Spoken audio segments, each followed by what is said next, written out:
हमको अगर दर्शन करना होता है मान्यवर, तो हम काशी जाते हैं, महाकाल का दर्शन करने उज्जैन जाते हैं, प्रभु श्री राम का दर्शन करने अयोध्या जाते हैं। लेकिन भाजपाइयों को जब दर्शन करना होता है तो ये मस्जिद में भगवान का दर्शन करने जाते हैं। ये भारत खोदो योजना चला रहे देश में, भारत खोदो योजना। अगर इतना ही खोदना है, कल को कोई आके दावा करेगा संसद को खोद दो, कम से कम प्रधानमंत्री की डिग्री मिल जाएगी। हमारा संविधान कहता है सेकुलरिज्म की बात, धर्मनिरपेक्षता, जिसका खुलेआम आप विरोध कर रहे हैं। ये एक ऐसी सरकार है, हमारे प्रधानमंत्री जी भारत के संविधान पे शपथ लेकर देश के प्रधानमंत्री बने। यहां पे बैठे हुए सांसद संविधान की शपथ लेते हैं, मंत्री संविधान की शपथ लेते हैं, लेकिन संविधान में लिखी हुई बातों को नहीं मानते। धर्मनिरपेक्षता से इनको मतलब नहीं है। हमको अगर दर्शन करना होता है मान्यवर, तो हम काशी जाते हैं, महाकाल का दर्शन करने उज्जैन जाते हैं, प्रभु श्री राम का दर्शन करने अयोध्या जाते हैं। लेकिन भाजपाइयों को जब दर्शन करना होता है तो ये मस्जिद में भगवान का दर्शन करने जाते हैं, मस्जिद में भगवान का दर्शन करने जाते हैं। मस्जिद में मंदिर खोज रहे हैं पूरे देश के अंदर। तो इसलिए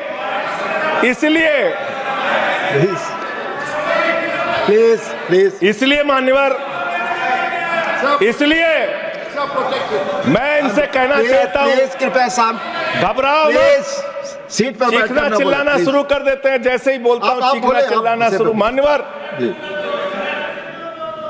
ये भारत खोदो योजना चला रहे देश में, भारत खोदो योजना। अरे मैं कहता हूं अगर इतना ही खोदना है, कल को कोई आके दावा करेगा संसद को खोद दो, कम से कम प्रधानमंत्री की डिग्री मिल जाएगी। उसका तो पता चल जाएगा कहां है, संसद खोद दो। ये भारत खोदो योजना बंद करो, इससे देश का विकास होने वाला नहीं है। आपने शिक्षा में क्या हालत की देश की, माननीय शिक्षा मंत्री जी यहां पे बैठे हुए हैं। मैं बताना चाहूंगा शिक्षा के स्तर को आपने कहां पहुंचा दिया। 11 लाख, अरे क्या क्या यहां बोला गया, मैंने खूब सुना है, आप ही लोगों से सीखा है। 11 लाख बच्चों को सरकारी स्कूल से दूर किया गया, 11 लाख बच्चों को।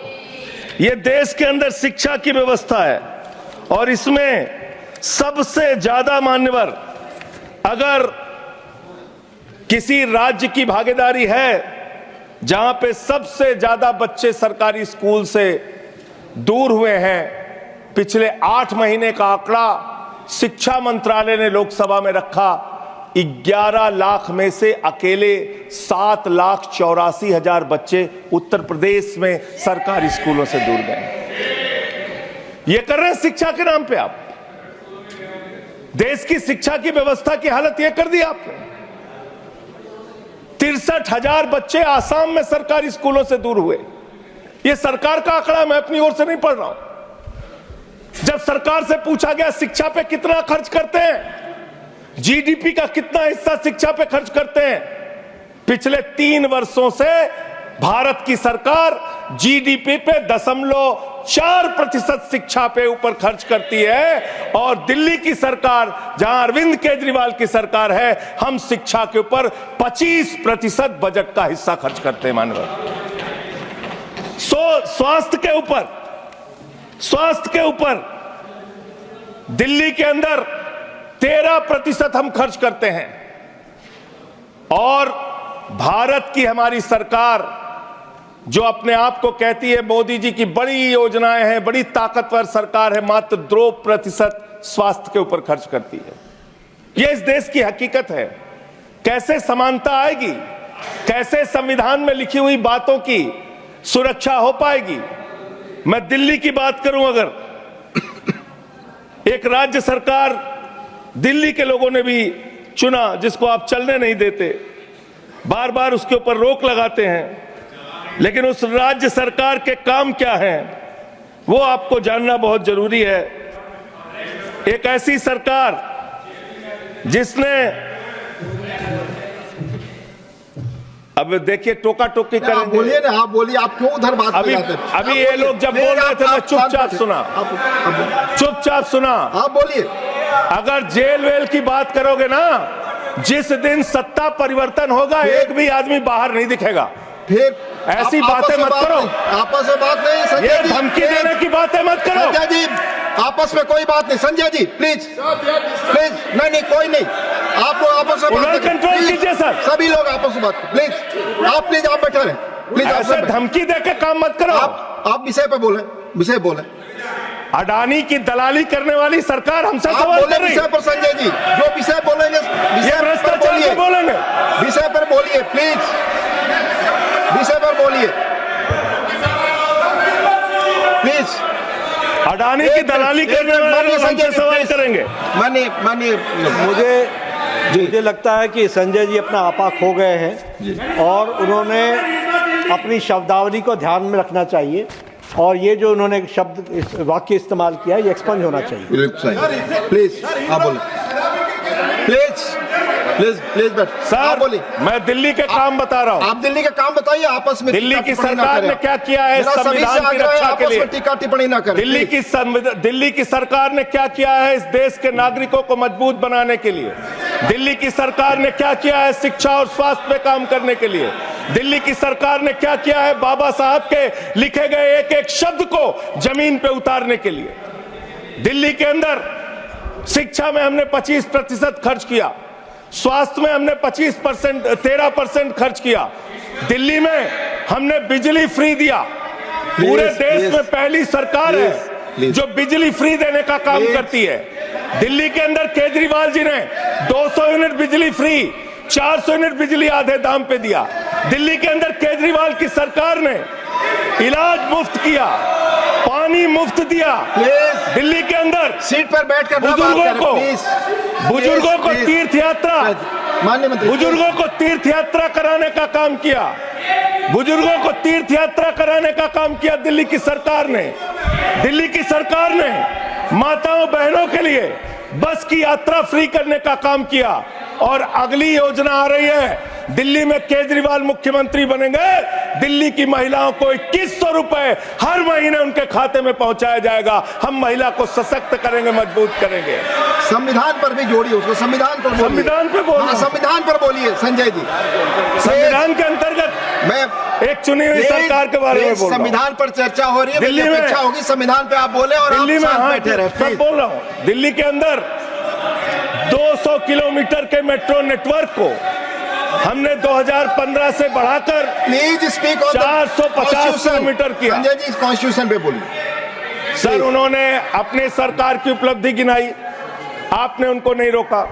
प्लीज, अगर हम दिल्ली में एक चुनी हुई सरकार के काम को बता रहे हैं, हम सबसे आग्रह कर रहे हैं अपने विषय पर बोलिए। जिस राज्य से मैं चुना गया हूं आपसे भी कर रहे हैं, उस राज्य में क्या काम हो रहा है, क्या ये देश इनको दर्द क्यों हो रहा है? प्लीज विषय संविधान पर चर्चा, तकलीफ क्यों हो रही है? संविधान पे चर्चा हर सदस्य से, इनको तकलीफ क्यों हो रही है? हर सदस्य से हम अपेक्षा करते हैं संविधान पर बोले।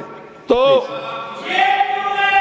दिल्ली में प्लीज जेल 3 घंटे ईडी सीबीआई दे दो, सबको भेज दूंगा। चलो दे दो ईडी सीबीआई।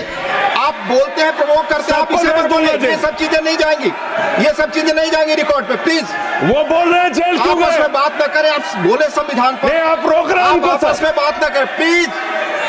प्लीज, आप इस तरह टिप्पणी नहीं कर सकते माननीय सदस्यों पर, वो चीजें रिकॉर्ड में नहीं जाएंगी। इस तरह की टिप्पणी सदस्यों पर एक दूसरे पर करना, प्लीज आप विषय पर बोले। सर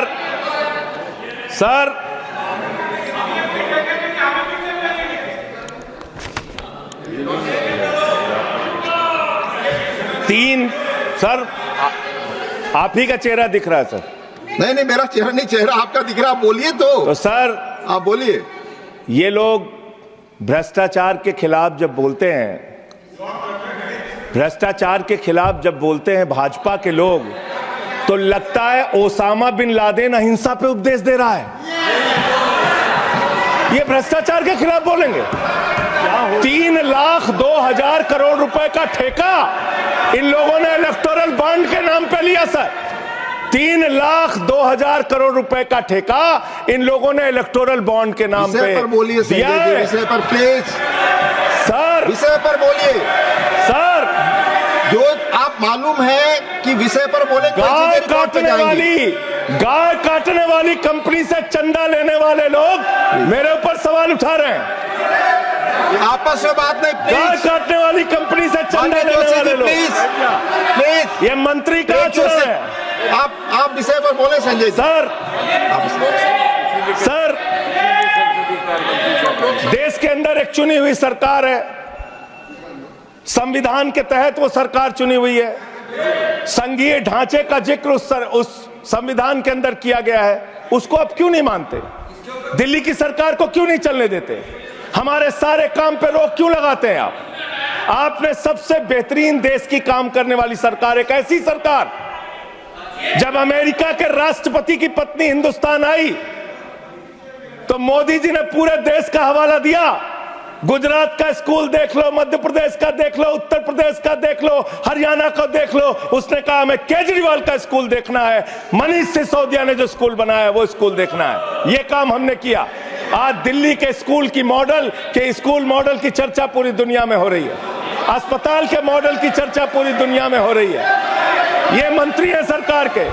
बच्चों शांत हो जाओ, बच्चों हल्ला मत करो, बच्चों शांत, बच्चों हल्ला मत करो, बच्चों शांत। प्लीज मान्यवर, ये हमारा टाइम खाने की कोशिश कर रहे हैं। अगर आप ताज़ा खबरों के साथ हमेशा जुड़े रहना चाहते हैं तो अभी हमारे YouTube चैनल पंजाब केसरी दिल्ली को सब्सक्राइब करें। साथ ही Facebook और Instagram पर भी हमें फॉलो करना ना भूलें। आपका समर्थन ही हमारी ताकत है। धन्यवाद।